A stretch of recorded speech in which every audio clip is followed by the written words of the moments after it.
தீபாவளி திருநாளையொட்டி சர்வதேச சுற்றுலா தலமான கன்னியாகுமரியில் பல்லாயிரக்கணக்கான சுற்றுலா பயணிகள் குவிந்தனர். இதனால் திரிவேணி சங்கமம், காந்தி மண்டபம், படகுத்துறை போன்ற இடங்களில் மக்கள் கூட்டம் அலைமோதியது. மேலும் திருவள்ளுவர் சிலை மற்றும் விவேகானந்தர் நினைவு மண்டபம் இடையே உள்ள கண்ணாடி பாலத்தை காணவும் சுற்றுலா பயணிகள் அதிக ஆர்வம் காட்டினர். ஆன்லைன் மூலம் அதிகளவில் சுற்றுலா பயணிகள் திருவள்ளுவர் படத்திற்கு முன்பதிவு செய்ததால் பூம்புகார் கப்பல் நிறுவனம் ஊழியர்களை அதிகளவில் அமர்த்தி 4 சுற்றுலா படகுகளை இயக்கினர். அதனால் சுற்றுலா பயணிகள் வரிசையில் காத்திருக்காமல் திருவள்ளுவர் சிலை மற்றும் விவேகானந்தர் நினைவு மண்டபம் இடையே அமைக்கப்பட்டுள்ள திருவள்ளுவர் பாலத்தை கண்டுகளித்து மகிழ்ச்சி அடைந்தனர்.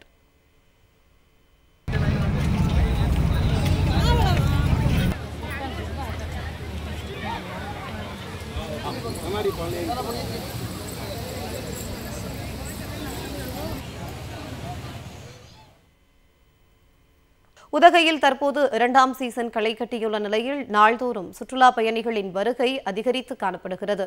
இந்நிலையில் தீபாவளி திருநாள் மற்றும் தொடர் விடுமுறை எதிரொலியாக உதகையில் உள்ள அரசு தாவரவியல் பூங்கா, ரோஜா பூங்கா, தொட்டபெட்டா மலைச்சிகரம், படகு இல்லம் உள்ளிட்ட பல்வேறு சுற்றுலா தலங்களில் சுற்றுலா பயணிகளின் கூட்டம் அதிகரித்து காணப்பட்டது.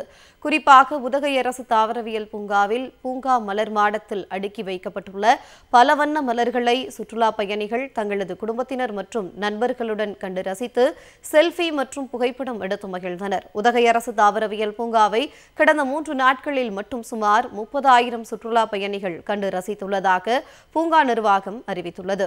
பூங்காவில் உள்ள புல்வெளி மைதானத்தில் பெரியவர்கள் முதல் சிறியவர்கள் வரை தீபாவளி திருநாளை கொண்டாடி மகிழ்ந்தனர்.